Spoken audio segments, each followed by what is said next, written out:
Thank you for joining us today on the Desert Sanctuary podcast. Remember, all who wander in the desert are not lost.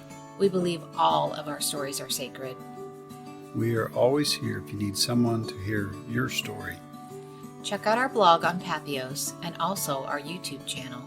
And stay tuned for our Leaning Forward conference. Remember, we love you. And be at peace.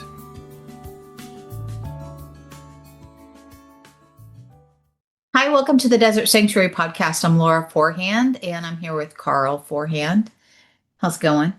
It seems like a long time since we've done this. Well, we took vacation. Went on vacation, took a trip to Kansas City, done a whole bunch of stuff, right? Just in the last couple of weeks. So we haven't really had a chance to record anything, but we're back at it. Looking through your most recent book, Campfires in the Desert. It's a deconstruction travel guide, and we've done several chapters so far, and we're on the chapter called Learn from Survivor Stories. So why do you feel it's important to listen to survivor stories? One of the biggest reasons is because we did a conference, an online conference, and we decided to have it all women. It was called the Leaning Forward Conference. That was either not last year, but I think it was a couple of years ago. Year before. Yeah. And almost all of them said, without, I don't think they rehearsed together or anything like that, or we didn't coordinate them. They just said what they wanted to say. And almost every one of them said, here's what we need from men. We need men to, more than anyone, we need men to read our stories and listen to our stories. Because men in ministry, study leadership, they study theology. It seems like men in the church just follow, whatever the male leadership is saying. We're going to men's conferences or alpha male conferences now they go to, and all kinds of crazy stuff like that. But the men seem to kind of focus in on one book, like John Eldridge's books back in the day, and Man in the Mirror, JD, or somebody, I think Stewart mentioned the other day on a podcast. And so, that's what men are focused on. And we never, we have a hard enough time listening to our spouses, our wives. In my case, I guess I can just speak for myself. I am learning and getting better at that. But I think also that during our podcast, we've just kind of become aware of how sacred people's stories are. Mm-hmm.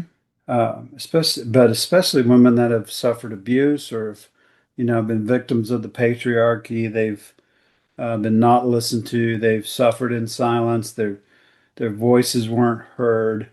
Mm-hmm. And so all that together is kind of,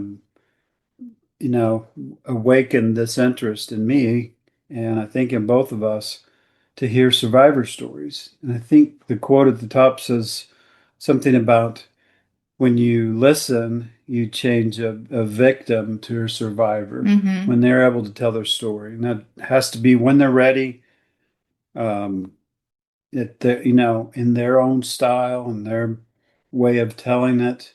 Mm-hmm. But I think we need to listen.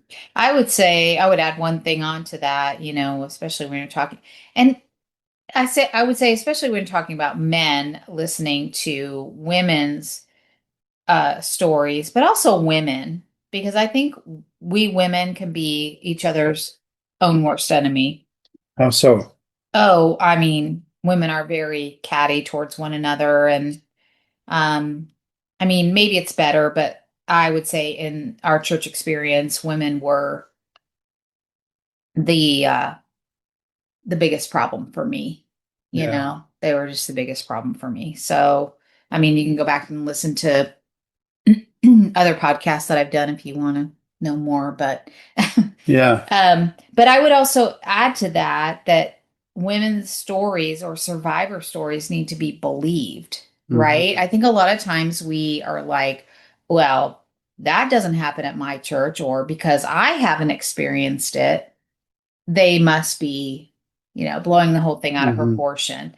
And so I would just say if somebody is vulnerable vulnerable enough to share their trauma history or story of abuse with you, it doesn't really matter what your experience is because, you can tell your experience when you're ready to tell your experience. It doesn't have to match their experience. But just because your experience doesn't match theirs doesn't make theirs invalid. Right. And they deserve to be believed. And a lot of times the reason why victims don't come forward and change their narrative from victim to survivor is because they're not believed. Yeah, not heard and believed. Right. So I think the figures are about 95% of survivor stories are true. Mm-hmm. There's only a real small percentage of false reporting. So we need to at least begin with the assumption that this is true. Mm-hmm. Because, what I've noticed is that person that's telling that story, churches and especially always worry about the pastor. Well, what will this do to his career? This might end his career. Well, maybe it should. Right. But also the woman, if it's a woman victim, she also is risking everything. Her life's going to get worse because she told this. It's very rare that there's a book deal or something like that. In most cases, it just ruins her life. Mm-hmm. And she's going to have to rebuild even more for telling, but she's hoping that someone else doesn't get hurt, right? So she's taking that risk. So, yeah, believe it is not to be gullible. It's just to start. Tell me if I'm wrong. To start with an assumption that it's right, Yeah. that she's telling the truth, and I'm going to assume that first. You know, maybe facts come in later, and I realize that wasn't quite true, and then we have to address why did you lie to me? What's going on here? What's behind that? What else do we maybe need to listen to or fix or pay attention to? But in general, believe. Yeah, I would say so. I mean, I don't know. I don't know what else to add to that. Except that, I think, lying about your story is probably less likely to happen, you know? I mean, because part of that is just, how your body stored that trauma of the abuse. I can tell people stories of our church experience and they may have never experienced that. Of course, they're also, people that I will tell my story to are not pastors' wives, so they have a different perspective. Um, but I think just going in with the idea of, well, that didn't happen to me, so it can't be true, Right. is just not fair to. Kind of short-sighted. Yeah. Right. Yeah, exactly. Yeah. I mean, how about if we go in with the idea that this may be true? And so, what are some of the things that we can do, even if you are currently a churchgoer? What are some things I can be looking for in my church to make sure that that doesn't happen? Mm-hmm. Because I'm here to tell you that my story is, I mean, since we've been doing the podcast and talking to other survivors, our stories are not that much different. There may be bits and pieces that maybe they experienced that I didn't, and vice versa. But I mean, I can listen to so many, which I love to listen to cult podcasts and, like Bodies Behind the Bus. That's not a cult podcast, but it has a lot to do with the SBC. And just the stories that I hear, I'm like, this does not surprise me. Mm-hmm. Like, yeah, I 100% agree with that person's story. Now, do we go through exactly the same thing? No, but their story still rings true to me because they're, like it or not, and you can say all day long that it's not happening in your church, but unless you are, like you like to say, unless you can see how the sausage is made, you really have no idea. Right. So a lot of people, um, yeah, I lost my train of thought there, but just, um, I think a lot of people do say, well, that doesn't happen here. Well, since it is happening in great numbers, what if we investigated in our church whether we have the right controls in place? Mhm. When something like this happened, do we report? You should. Yeah. And but also what do we have in place to prevent this? We have controls in place to prevent it from happening. And when you start those discussions, that'll be a really big sign if it's going on in your church. Mhm. Because if you try to say, let's just have some controls in place so it doesn't happen, if people are resisting that, and like just like the Southern Baptist Church right now is resisting building a database Mm. of offenders, they're just resisting that 9 ways to Sunday. Well, then that's a good indication Right. there's a big problem there, and it's not going away, and it's not being dealt with, it's not being handled. There's no controls in place Mm-hmm. because all the churches are autonomous and they do what they want, except when they have a female pastor, then we kick them out. But um, that was a tangent a little bit, right? But just bring it up. Say, do we have controls in place? Maybe it's not happening at our church. It's unlikely that it's not happening because it happens all the time. And so if you're sure it's not happening, then let's put controls in place to make sure it stays that way. So Mm-hmm. nothing like this ever happens here. At least put some controls in place to prevent it.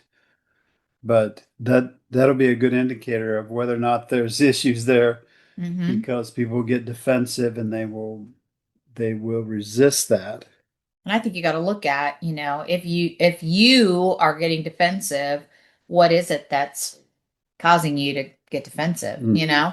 I mean, that can be with anything, but definitely like if you go before, your pastor and the board of elders or whatever you have established in your church, and you say, do we have these in place? And what are they? What are the precautions that we have in place? I mean, I would go further and say, what specifically do we have in place? Because anybody can say, yes, we have that, oh yeah, yeah, we've got that covered. Okay, well, how What do we is it? have that Yeah. covered? What it is. And then what happens when, you know, something happens? How are we going to take care of that? You know? Are we going to make sure that the victim gets justice? Are we going to make sure that the pastor never pastors anywhere again, or the youth leader, or, or if it's, are we going to press charges? I Mhm. mean, if it's a sexual crime, it's a sexual crime, you know? And oh, go I'm ahead. sorry, but if you have a pastor in a high control church where the pastor says, you know, I'm the top of this pyramid, and even if I say wrong things, they're right. If pastors are using that kind of language, like, and men control women and women control children, and I'm accountable to God. I'm the sole person accountable to God, so I make the rules basically. Um, I would say anytime you've got a situation with that kind of hierarchy and patriarchy, Mhm. you are almost certain to have these issues in your church in one form or another. It may Mhm. not be sexual assault, but it very likely is abuse Of and some sort. control and forms of that are hurtful. Hmm. Probably preaching a doctrine that's real full of fear and hate and control, and everything you do is about control. And those kind of people love to, just like Donald Trump does, see what they can get away with and Hmm. see how much uh, they can push the limits Right. of what they're doing. And so it's human nature that pastor is going to fall. Um, but if you mention controls and get the feedback, like I mentioned before, it's a good sign. Hmm. You're going down the wrong path. Well, and people need to understand, like, I know we hear about the real, in my, I'm just using this as a side note. I'm not saying one abuse is worse than another. I think abuse is abuse. But a lot of people might think that, oh, well, sexual abuse, well, that doesn't happen at our church. Okay.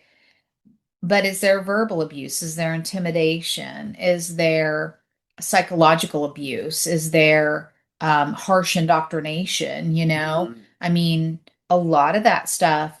can be very traumatizing, and you have to, you know, you have to look at those things as abuse as well. It's not just abuse isn't just physical and sexual in a church. I mean, I will speak from my experience. I mean, I was isolated and ignored, and that was very traumatic. And some of that has to do with, you know, my past, but that just added on to the trauma that was already there.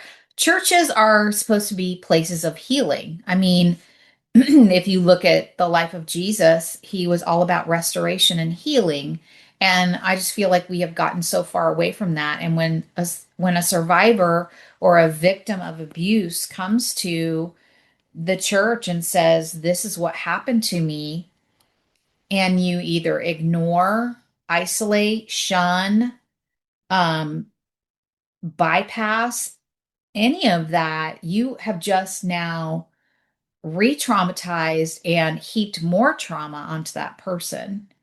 And like we got to start taking a look at this. And then churches, I don't know how many church people are listening to this podcast, but it's like if you're losing people, you need to look at why your church is losing people. Why are people deciding not to go to church anymore? Yeah. I mean, I think, and you need to sit with the reality of that. And sometimes that means that you're going to have to listen to some survivor stories and you're going to have to learn from them so that you know what not to do in the future. So you talk a lot at the beginning of this chapter about real listening. Okay, so I want to know, what does that entail? And we may have already kind of covered that, but when you were writing this chapter, what were you thinking when you were like, real listening? We really need to listen to survivor stories. And then you did say, I will give you your props here on page 76, that we have to listen and believe. Yeah. Okay, so what do we listen, need maybe- by real, like in-depth listening? So What is that going to look like? yes, what I've been learning, through somatic healing and so on. First of all, is that um, you have to let people know that you're hearing what they say Mhm. and that you're getting it, right? Right, So right. what I hear you saying and those kind of things are probably important, but maybe even just as important as that is when it's over, not to go on a mansplaining type of "I got an answer for you already" type of thing. That's my tendency, right?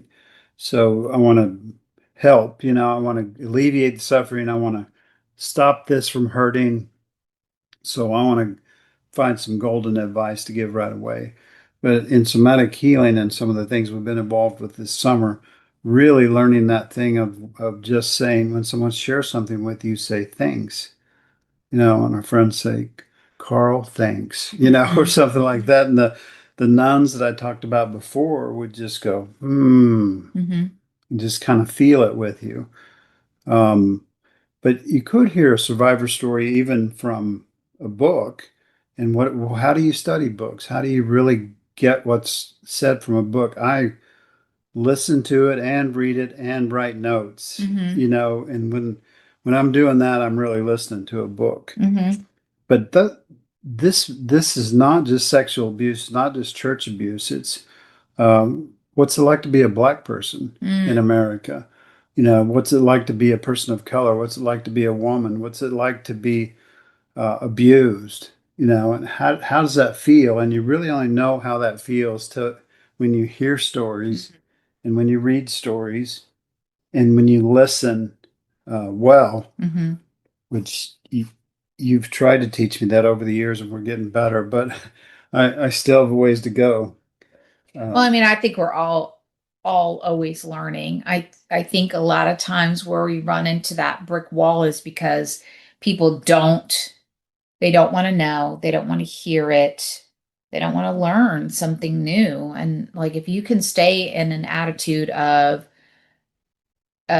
education, of always learning, and then I don't know, I think that you have a tendency to be more open.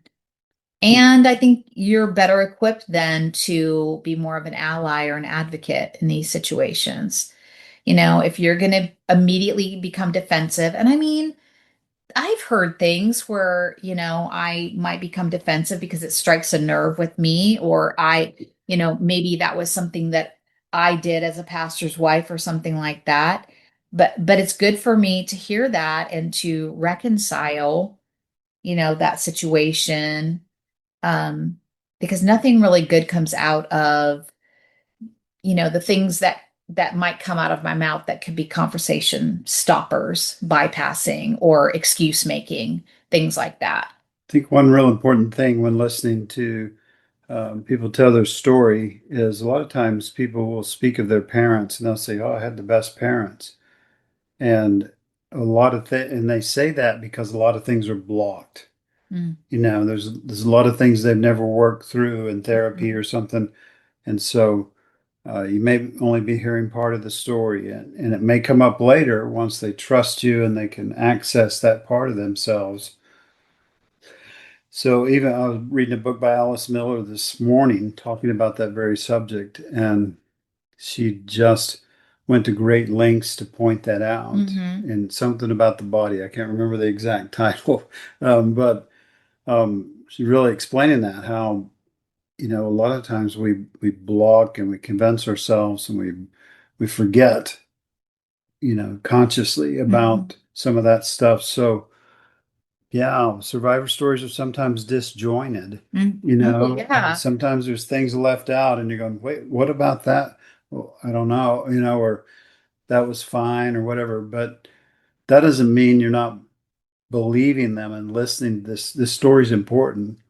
It may be the difference in someone not being a victim anymore and them becoming a survivor by being able to tell someone. Here's the thing about trauma. When someone is recognizing that they've had a traumatic event happen, whether recently or in the past, and I'll speak to this because this is exactly what happens to me. The the first, when you start telling your story, it, I feel like the shift in my brain going to my survival brain. When you are in your survival brain, your brainstem, you cannot reason. So things do come out disjointed. Mhm. I mean, because and like your thoughts are racing and you're trying to get everything out, and it may not, yeah, it may not sound coherent at Mhm. first. The more trusted people that you can find to share your story with, I think the easier it gets. But I still struggle with, I feel I'm more in touch with those bodily sensations that Dr. Lori Desautels talks about, those body sensations of when I'm starting to go into fight or flight. Mhm. And I mean, there's times where you and I have a conversation and I might just get snappy all of a sudden. And I think it's because something has been triggered in me and I need to sit with that and figure out, well, why am I reacting this way? But it's in those times is where you make the discoveries, right? Exactly. Right. It's not when you're Exactly. So rationally. just because somebody comes across, and is telling their story in a disjointed way, Mhm. that is a trauma response. Right. Like that doesn't mean that they're not, um, oh, what's that word? Like that they shouldn't be believed. Doesn't mean that their story is not Right. true. I was in a thing the other day where people were telling things that were tough, like Yeah. hard things, but they were smiling. And then we Trauma talked about that's a response. trauma Yeah. response, but it could lead you to think, oh, They're just making they're that up. kidding or something. Yeah. And it, I think that's a very good point that it's in those, it was in my weirdness during vacation that probably made a good breakthrough because experienced that, and then we got to discuss it and tell that story, tell how I'm feeling, what I went through, and those kind of things. Mhm. Anyway, we're getting off topic. No, I mean, I think it's all important. And Yeah. I think making the point that, you know, people that trust you with their story, even if it doesn't match yours, even if it causes your brain to go, that is so foreign to me, they still deserve to be respected and believed. And you need to feel privileged that they decided to share their story with you. That's what we Because, say to people we interview. yeah, Yeah. I'm telling you, like, I don't share my story with very many people. Hmm. Um, and that's probably because I've had, I've heard enough times on enough podcasts, well, that doesn't happen in our church. That's a conversation stopper right there. Yeah. That tells the person that has been through a traumatic event that I'm not really sure I believe your story because I've never seen that happen. Right. Yeah. Why not just at the end? If they've chosen to trust you with their story, then at the end just say, "Thank you for trusting Thank you me, for trusting me, me. and telling me your sacred story." Mhm. And that could be the end of it in most cases Mhm. because they just need to be heard Mhm. and they need to express it. They need to hear themselves say it out loud and stuff like that. Mhm. And then ask how, how can I be of service? How can I be an advocate? What can I do for you? What do you need from me? And you have to be careful with that because I know like when you had your stroke, people would say, just let me know what I need to do. I'm like, I have a No million idea. and one things that I'm trying to juggle right now. Don't give me one more job. So, Yeah, maybe just maybe that don't it hesitate to call or right, something. right. Or you know what? Put a note in your phone in 2 days to check on them. Hey, I'm just checking on you. You doing okay? You need to talk? You want to go out for coffee Most again? times it's just enough that you heard it and that you're not going to tell everybody, Right. and that if they allowed you to share it on your podcast, then that's all you do. Mm-hmm. You don't Hmm. use it for other, you know what I mean? Right. And if they want to remove something, let them remove it and Hmm. those kind of things. Yeah. So, let's dig into this chapter a little bit more. So, Okay. one of your subheadings is called Ending the Culture of Silence. All right. So, I want you to talk a little bit about this and why is this culture of silence harmful to not only our personal healing, but our healing as a collective? Yeah. So I think it's been a long time since I wrote it, of course, but I think one of the most important things is, um, it's just become such a part of a patriarchal, hierarchical system. If you're hurt by that, I mean, I remember pretty clear Mark Driscoll Mm, saying, Mars Hill Church we're on a mission to have the biggest church ever, whatever his goal was. yeah. And he made the statement, there are bodies behind the bus. If you don't want to be one of them, get on the bus, or you're going to be a body behind the bus. Can I just say, Yeah. like, because I listened to that podcast, and I mean, you can listen to that podcast, and it is his words exactly, like it is a recording of Mm. and he says, and by God's grace, there will be more. And I'm like, what the fuck? Like, who is like, if God is gracious, he's going to give us more bodies behind the bus. And bodies behind the bus means like, we're going to run you over. Like, if you're not with us, we're just going to run you over. Hmm. Well, where is Jesus and all of that? Sorry. So I wrote the culture of silence likely originates from Paulo Freire, who used it to describe how people suppress discussing their experiences. When we talk to survivors on our podcast, they sometimes refer to it as getting small. When they conform to the norms of the group or family to avoid causing conflict, the fear of potential repercussions from speaking out over complaining can hinder open communication and problem solving and impact the group or family. When we talk about behaviorism, when we say behaviorism works in schools, but wait a minute, it But it works for doesn't. 90% of the Mm, students, and the other 10% get run over. And that's the people, mm, that's the kids that are running your classroom and causing all the problems. So um, just because getting little and getting small solves an immediate problem, it doesn't solve a long-term right. problem. And the leaders that get away with it, the offenders that get away with it, just get bolder and it's more like a drug to see what else they can get away with once they're deep in that.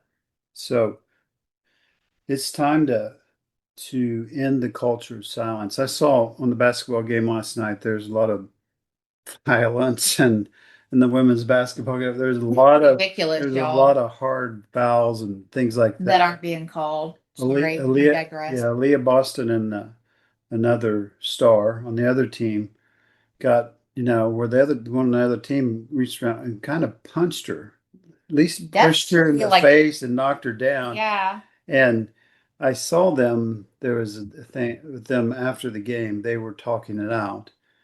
Um, you know what I mean? Mm-hmm.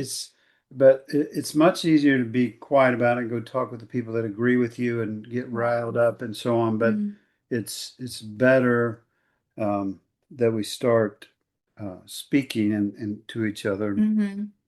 When people cannot speak freely, especially about their wounds, we may struggle to address our society's most critical issues. Workplaces, communities, and families must create safe spaces where individuals feel comfortable discussing their concerns without fear of retaliation. The best way to achieve this is for leaders to demonstrate that honest communication will not be used against whistleblowers. So even if, even if um, this company, let's say this company has always been authoritative. We tell you what to do. If you don't like it, go work somewhere Mm-hmm. else. But same with churches and homes and families and so on. We have more information now, and it's not that this guy running the company has all the information, or this pastor's the only one with theological information anymore. Where Mm-hmm. he's the God of the church. Um, we should be past all this. With Jungian theology, psychology. Mm-hmm. 100 years ago, we should be getting past all this, and there's a realization of it now. Let's put it into practice and start listening, especially to those that were hurt. Mm-hmm. um, we there's really, I don't think, a lot of value in listening to the one that's suppressed everybody and thinks it's all his doing and choose him. um, we need to get out of that culture of silence, Yeah. because although it may make your life a little better right now, it's not going to pay good dividends down the road. Does Right. that make sense? Yep.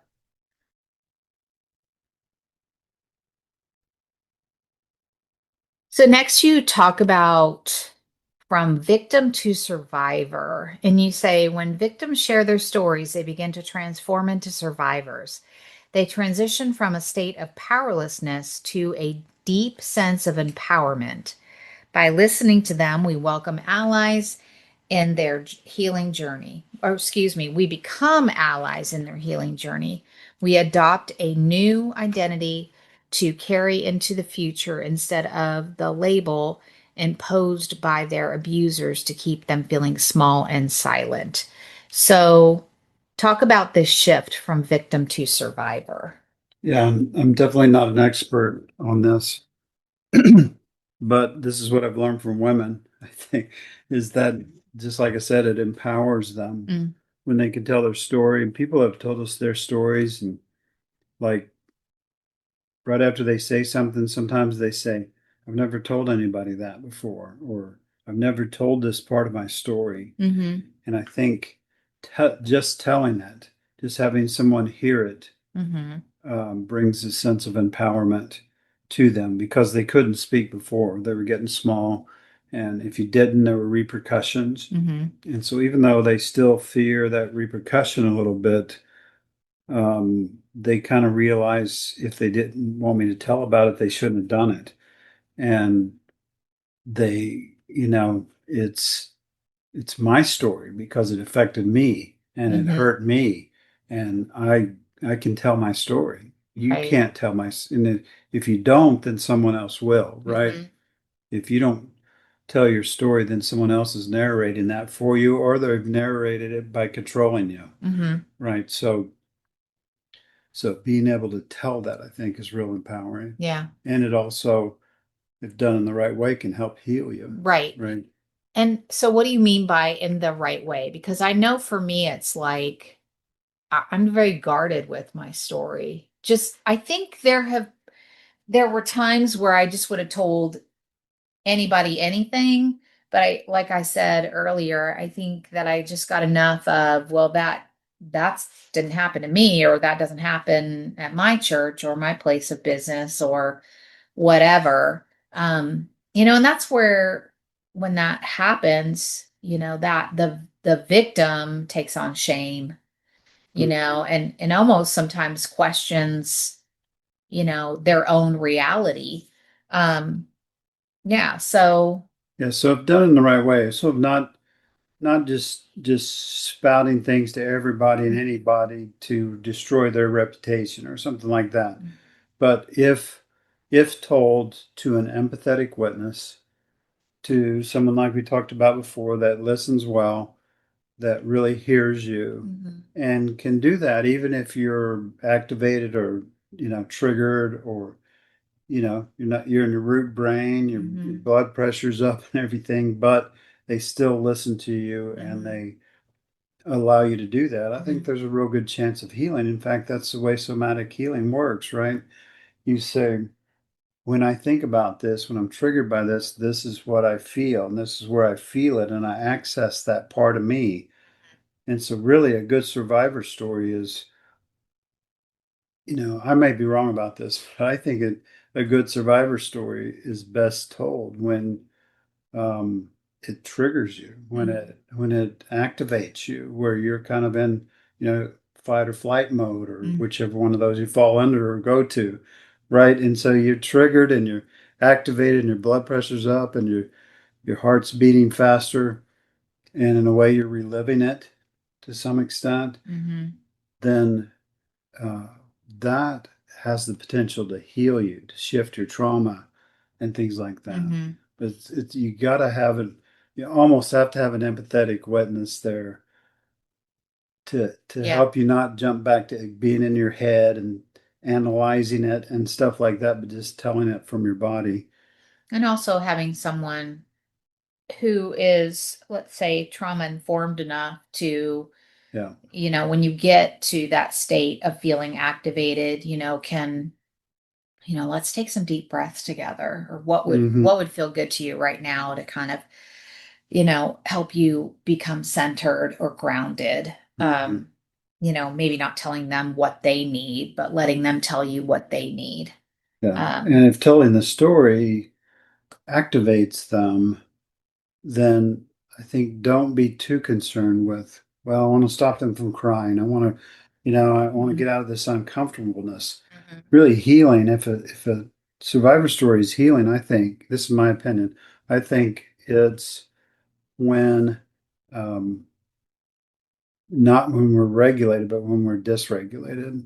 Because when I'm dysregulated, I'm more in touch with those base things Mhm. that are causing me issues. Right. Yeah. And it's, what are the R's, like there's regulate, Relate. relate, and response, right? Or something like that. So, but regulate first, right? To calm down, then relate, and then respond, Hmm.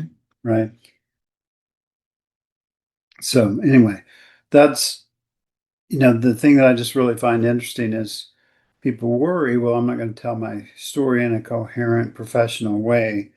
But I think it's more important to be genuine and honest and authentic. Hmm. And when we're authentic, when we're real, when it's coming from somewhere inside us, inside our body and our nervous system, then we have a chance of not just improving, but actually healing Right. those deep wounds. Yeah. So Dr. Bruce Perry's work, he talks about the three R's, and it's regulate, relate, and reason. So Right. respond, reason, the point being that you really can't reason with someone if they're in their brainstem, right? If they're in their lower brain. So we have to, Just have to listen hear them. and Yeah. hear them, and all the, even if it's disjointed, um, and then once we have them regulated, we can relate, and then we can reason. And reason does not mean like, you know, somehow putting a pretty bow on it. Hmm. It just means they're able to be in their prefrontal cortex again. So stories create awareness was the next section that you had. And it says the first few books I wrote after my deconstruction were essentially survivor stories, even though I didn't know enough to call them that. Occasionally, some people question my decision to publish them, but I soon realized that the books and blogs I've created benefit me just as much as they benefit my audience. So, creating awareness. Why is that? I mean, we've talked about, sharing your story is important and finding trusted, empathetic witnesses is important. But how do we create awareness from that when we're telling our stories? Yeah, um, I remember reading The Bluest Eye, Mm, and unfortunately, I just a lot of times when I'm doing a podcast, I forget the names and so mhm, on. But in The Bluest Eye, she talks about the violence, and this would be her father and mother. mhm, And the way she told the story helped me understand the what that felt like. It mhm. was just something I have never experienced in that way. I've experienced violence and all kinds of things and fight and Right. things like that. But um, what it, I know very little about what it's like to be a black woman. I know very little about what it's like to be a white woman, Mhm. right? But their stories eliminate that. They make me aware of what it feels like. And again, that's why you should believe them because they're Right. telling you what they feel like. And you don't have any right really to regulate that Mhm. or moderate it or fine tune it or tell them how they should tell their story. Mhm. But it just makes you way more aware of what people in different situations than you are going through. You Right. may have no idea. You Mhm. may think you're really smart. I think of myself as fairly smart, but a lot of times I know nothing about. So I read, so I read How to Be Anti-Racist Mhm. because it told me a lot of things about being black that I didn't understand. Right. And I read novels by black women, so I feel what they're feeling and what it feels like to be them. So that just raises my awareness. And I think it's much better to speak from a place of awareness than Mhm. opinion. Yeah, for sure. And when we stay in that state of awareness, then we're always willing to learn something we may not have known, Mhm. and the truth of the matter is that no two stories are alike. So that kind of goes back to, when people say, well, I've not experienced that. Well, even though I have extensive privilege because I'm a white woman, you know, no two white women have the same story. No two people of color have the same story. No two um, church abuse survivors have the same story. And so we can't go, well, this is, Can I interrupt? Because just because if, sorry, you're fine. not supposed to interrupt when people are telling you their story. Um, But so no two black women's stories are alike, but I had no idea what any black woman's Yeah, story right. was, and hardly any white women's Yeah. stories, because all I was doing was listening to theology and management books and what other white men said. Um, so I had no idea what women went through in general, what black women went through in general, Hmm. what people of color went through, what gay people went through. Um, and so, yeah, I hope I Yeah. didn't blow up your No, point, whatever your point you're no, trying to make there, but no. just, But I mean, in a nutshell, that's why we sit, we listen, um, you know, we just take in what they're saying and listen with compassion and empathy, which goes to your next point, which is stories matter. And I want to kind of read, I like highlighted a sentence in the very last paragraph, and it says, "A story shared with passion can inspire us to engage in the difficult work of healing and understanding the roots of our original trauma. Reflecting on my life, I wish I had approached every relationship by asking, 'Tell me your story.' I also wish I had listened to every story I encountered without judgment and resisted the temptation to fix them." And then I underlined living with empathy and compassion. Excuse me, listening with empathy and compassion is essential. And I wrote next to it, believing people is essential as well. And I mean, I know we've kind of hit on these things. Didn't know if there was anything more you wanted to add there with stories matter. Just I mean, I the word. feel like the subheading there is enough. Stories matter at Yeah. full stop, you know? The reason is because the word empathy there at the end, Mhm. empathy says me too. Yeah. So, in one way, you're saying, tell me a story about something I know nothing about, being a woman, being a black woman, being Mhm. a survivor of incest. Um, but also in that story, I'm going to recognize our shared humanity Mhm. and how we're alike. And I'm going to say me too in a different way, but I was injured by this. Mhm. And so I can have empathy for you. At the same time, I'm learning about your story. I'm learning something I didn't know before, and I'm getting insights Mhm. into that that'll help me be more compassionate. And compassion and empathy are two of the biggest words anymore for us, I Yeah. think. Yeah. And then after stories matter, you said stories are sacred. And, we've talked about this. And a lot of times when we have a guest on the podcast, we'll even say, we believe stories are sacred. Yeah. So, Yeah, I would say because you're not just connecting with the ego side of them, mhm, with the part that says this is what I do, this is where I work, and this is what I want you to see that's important about me. I do great things, and I, you know, it's, it's a real story is not an ego story, mhm, right?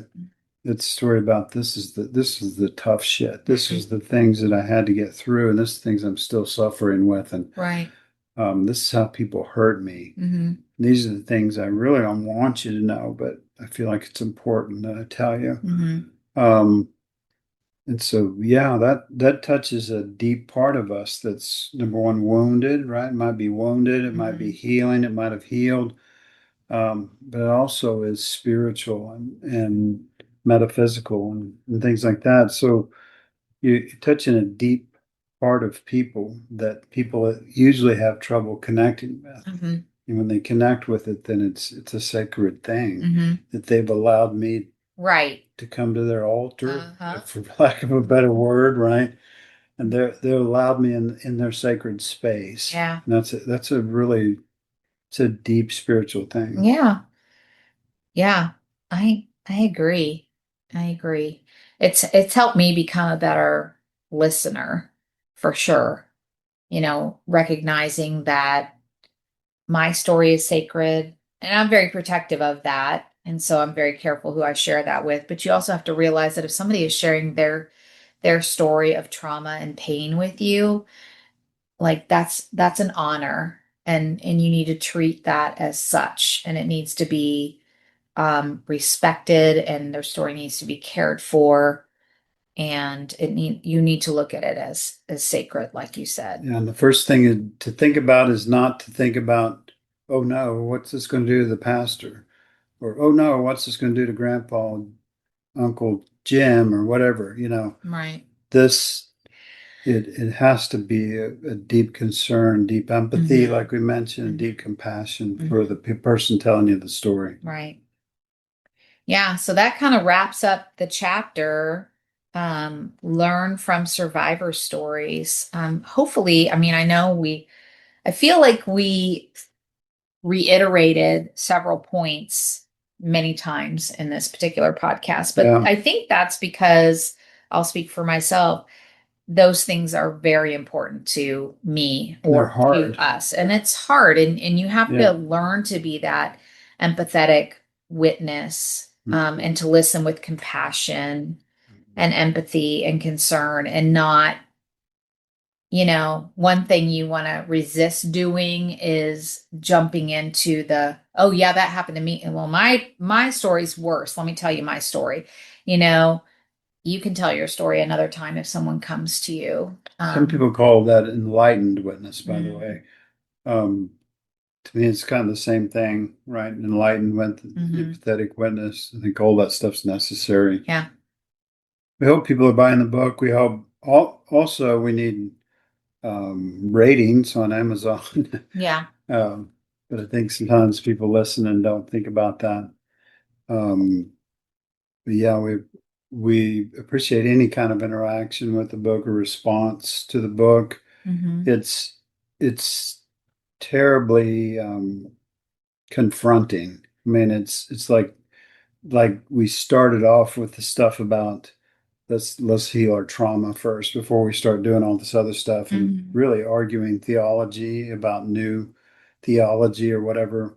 Before any of that, we need to get better, and that's the hard stuff, and that's what we started the book out with. And maybe that was a mistake, but I don't think it is. Yeah. And I just got tired of writing books where I tap danced around that. We need to get it out in the open right away. Here's some tough stuff that by the way, you're going to have to do if you're going to go on this journey. Right. Right. So where can people find the book? So probably especially Amazon, and those published it through KDP. So it'd be mostly on Amazon and different places like that. You can get it on Audible too. So. Audible, it's in Audible and ebook. Those versions are really cheap. Right. Just not making much at all on those. Yeah. But we want people to read it more than we want to profit. Right. So we hope you get in there and access it and interact with us and all that kind of stuff. For sure. We'll be back next with the next chapter. Next chapter. Right. As always, be where you are, be who you are, and be at peace. Thank you for joining us today on the Desert Sanctuary podcast. Remember, all who wander in the desert are not lost. We believe all of our stories are sacred. We are always here if you need someone to hear your story. Check out our blog on Pathos and also our YouTube channel. And stay tuned for our Leaning Forward conference. Remember, we love you. And be at peace.